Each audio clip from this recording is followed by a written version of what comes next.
तो बच्चों बात करते हैं प्रश्न नंबर 12 की। प्रश्न नंबर 12 में कह रहा है 7 मीटर ऊंचे भवन के शिखर से एक केबल टावर के शिखर का उन्नयन कोण 60 है और इसके पाद का अवनमन कोण 45 है। टावर की ऊंचाई ज्ञात कीजिए। तो बच्चों ध्यान रहे, टावर और भवन की बात है तो टावर जो है वो आपका ऊंचाई में ज़्यादा होगा और भवन कम होगा। तो हम मान के चलते हैं कि हमारा भवन ये रहा और टावर आपका ये रहा। तो बच्चों प्रश्न के अनुसार वो ये कह रहा है कि 7 मीटर ऊंचा भवन है। ये भवन की ऊंचाई जो है 7 मीटर है। अतः आगे देखते हैं, कह रहा है कि 7 मीटर ऊंचे भवन के शिखर से एक केबल टावर के शिखर का, ये जो यहां से भवन के शिखर और केबल टावर के शिखर के अगर इसके समानांतर यहाँ रेखा एक खींच दी जाए बच्चों तो वो आपकी इस प्रकार होगी। ये 60 अंश बना रहा है, कौन कह रहा है। और आगे कह रहा है कि और उसके पाद का अवनमन कोण 45 है, यानी कि भवन का शिखर और मीनार का पाद का जो अवनमन कोण है बच्चों, अवनमन कोण ये है 45। बच्चों जब ये 45 है तो ये भी 45 होगा। अब हम नाम देते हैं, मान लेते हैं कि ए बी कोई टावर है और सी डी कोई भवन है या ई दे दें तो हमारे 2 त्रिभुज बन जाएंगे जो हमारे काम के होंगे। एक तो होगा ए ई डी और दूसरा होगा बच्चों डी सी बी। बच्चों ये ध्यान रहे, जितनी बी सी है उतनी ही डी ई होगी। तो हम प्रश्न को स्टार्ट करते हैं, लिखते हैं माना सी डी एक भवन है और ए बी एक टावर है।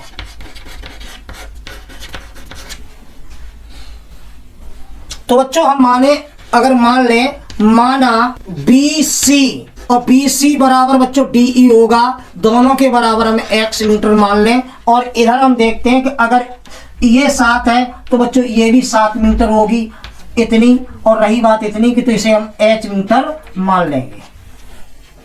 तो हम बच्चों जब ये मान लिया है कि ये x मीटर है तो ये भी x मीटर होगी।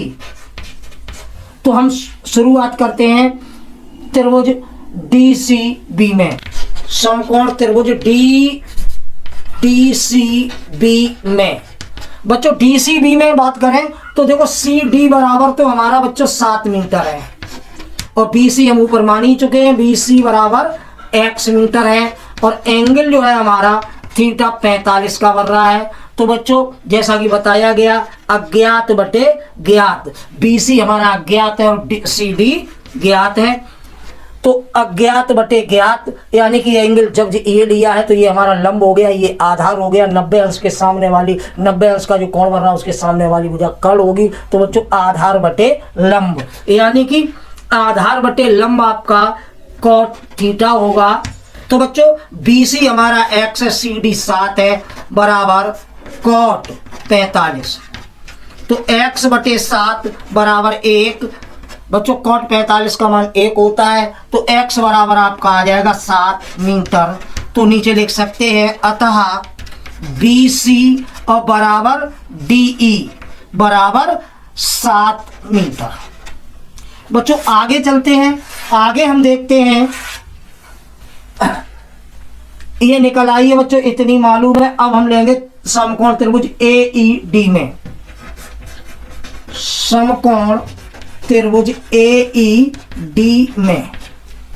ए ई डी की बात करें तो बच्चों हमें ए ई तो ज्ञात करनी है और डी ई हमें ज्ञात है, हमने निकाल ली है 7 मीटर। तो इस त्रिभुज की बात करें तो ये हो गया लंब बटे आधार यानी कि tan थीटा। तो बच्चों हम देखते हैं ए ई को हमने h माना है, डी ई हमारा 7 आया है बराबर tan, एंगल हमारा 60 है। तो अगले पद में h/7 इजिकल टू tan 60 का मान बच्चों √3 होता है। तो ये h बराबर आ जाएगा 7√3 मीटर। बच्चों ये हमारी h इतनी है, जबकि हमने ए भी पूरा टावर माना है, तो हम लिखेंगे अतः टावर ए बी की लंबाई या ऊंचाई, बात एक ही होगी बच्चों। तो जैसा कि प्रश्न में पूछ रहा है, तो ऊंचाई कह रहा है तो हम ऊंचाई लिख देंगे, ऊंचाई बराबर ए बी हमारा दो भागों में बटा है, ए ई और प्लस बी ई में। तो बच्चों ए ई तो हमारा 7√3 है, ए ई हमारा 7√3 है और बी ई हमारा 7 है। तो इस प्रकार बच्चों 7 अगर कॉमन ले लें तो ब्रैकेट में बचेगा √3 प्लस 1 मीटर। इस प्रकार आपका जो टावर की ऊंचाई है 7 इंटू √3 प्लस 1 मीटर होगी। तो बच्चों इस प्रकार आपका प्रश्न नंबर 12 रहा। बच्चों प्रश्न नंबर 13 और 14 आपके लिए हैं, आप उन्हें एक्सरसाइज तौर पर हल करेंगे। यदि कोई समस्या आती है तो आप हमें कमेंट करें, हम उसका सॉल्यूशन अवश्य भेजेंगे। बच्चों इसी जैसा ये प्रश्न नंबर 12 है, 13, 14, 15 सेम ऐसे ही हैं। हम चर्चा करेंगे अगले प्रश्न, जो आपका अंतिम प्रश्न है इस प्रश्नावली का 16। तो प्रश्न नंबर 16 पर चर्चा करते हैं। तो बच्चों प्रश्न नंबर 16 जो अंतिम प्रश्न है इस प्रश्नावली का, परीक्षा की दृष्टि बहुत ही महत्वपूर्ण प्रश्न है। तो प्रश्न कह रहा है मीनार के आधार से और एक सरल रेखा में 4 मीटर और 9 मीटर की दूरी पर स्थित दो बिंदुओं से मीनार के शिखर के उन्नयन कोण पूरक कोण है। सिद्ध कीजिए कि मीनार की ऊंचाई 6 मीटर है। बच्चों प्रश्न भी इसी में है, आपका आंसर भी इसी में है। तो सबसे पहले हम चित्र बनाते हैं प्रश्न के अनुसार। प्रश्न में कह रहा है मीनार के आधार से और एक सरल रेखा में, यानी कि मीनार मान लीजिए ये कोई है बच्चों, इसका आधार ये है, सरल रेखा ये है। यहाँ से कह रहा है कि 4 मीटर और 9 मीटर की दूरी पर, मान लीजिए 4 मीटर की दूरी ये हो गई और आपकी 9 मीटर की दूरी ये हो गई। बच्चों यहाँ से ये 4 मीटर है और ये जो दूरी है 9 मीटर है। बच्चों अगर नाम देना चाहें ए बी सी डी दे सकते हैं हम नाम। बात रही आगे की कि कह रहा है 9 मीटर की दूरी पर स्थित दो बिंदुओं के मीनार के शिखर के उन्नयन कोण कोट पूरक हैं। यानी कि बच्चों कोट पूरक का मतलब ये थीटा है, तो इसका मान 90 माइनस थीटा होगा। बच्चों ध्यान रहे कोट पूरक वे कोण कहलाते हैं जिन दोनों कोणों का योग 90 अंश होगा, कोट पूरक कहलाएंगे। और जब कोट पूरक शब्द आ गया है तो इसी का एक और शब्द है संपूरक। तो बच्चों संपूरक वो कोण होते हैं जो दोनों कोणों का योग जिनका 180 अंश होगा, वे कोण आपस में एक दूसरे के संपूरक कहलाते हैं। जो मीनार थी प्रश्न में वो हमने ए बी मानी है, तो हम लिखते हैं माना ए बी एक मीनार है। तो हमने मान लिया कि ए बी बराबर एच मीटर है। तो हम बच्चों सबसे पहले लेंगे समकोण त्रिभुज ए बी सी में। बच्चों ध्यान रहे समकोण त्रिभुज ए बी सी की बात करते हैं, तो समकोण त्रिभुज ए बी सी में हम A B upon B C, A B upon B C, यानी कि A B upon B C जो है बच्चों वो आपका प्रश्न के अनुसार हो गया लंब बटे आधार, और लंब बटे आधार आपका tan थीटा होता है। ए बी हमने h माना है, बी सी हमारा 4 है बच्चों, और ये tan थीटा ही है। तो ये h बराबर आ जाएगा बच्चों 4 tan थीटा। ये बच्चों समीकरण 1 हो जाएगा।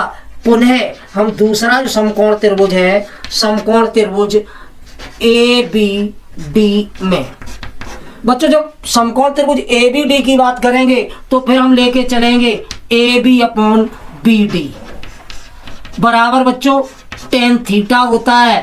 तो ए बी हमने h माना है, बी डी अब की बार 9 है बच्चों, बी डी पूरी 9 है, और tan एंगल हमारा है 90 माइनस थीटा। तो बच्चों इसे हम और आगे हल करते हैं तो हमारा निकलता है कि h/9 बराबर tan 90 माइनस थीटा बराबर cot थीटा होता है बच्चों। तो यहाँ से h बराबर 9 cot थीटा हो गया। ये समीकरण दूसरा है बच्चों, जैसा कि प्रश्न में कहा गया है दोनों ही में h की वैल्यू निकल रही है, तो हम इनका गुणा कर देंगे। तो हम लिखेंगे समीकरण फर्स्ट व सेकंड से। बच्चों समीकरण फर्स्ट व सेकंड दोनों का गुणा करेंगे तो h इंटू एच बराबर 4 tan थीटा और गुणा 9 cot थीटा। तो बच्चों ये तो h स्क्वायर हो जाएगा बराबर 4 में 9 का गुणा करेंगे 9 चौक 36 और इंटू tan थीटा और गुणा cot को हमने 1/tan थीटा में लिख दिया। tan थीटा कट जाएगा तो बच्चों s स्क्वायर बराबर 36 आ जाएगा। तो h बराबर आपका बच्चों √36 हो जाएगा और √36 का मतलब है कि 36 का वर्गमूल 6 होता है बच्चों। तो यही प्रश्न में कह रहा था, प्रश्न आपका कह रहा था कि मीनार के आधार से और एक सरल रेखा में 4 मीटर और 9 मीटर की दूरी पर स्थित दो बिंदुओं से मीनार के शिखर के उन्नयन कोण कोट पूरक है या पूरक है। सिद्ध कीजिए कि मीनार की ऊंचाई जो हमारी निकल के आई है वो 6 मीटर है। नीचे बच्चों लिख सकते हैं यही सिद्ध करना था। तो इस प्रकार बच्चों आपने कक्षा 10 गणित की क्लास में ऊंचाई और दूरी पर चर्चा देखी। अब अगले वीडियो में हम चर्चा करेंगे व्रत की बच्चों। तो अगले वीडियो हम लेकर आएंगे आपके लिए कक्षा 10 से संबंधित व्रत पर चर्चा करेंगे।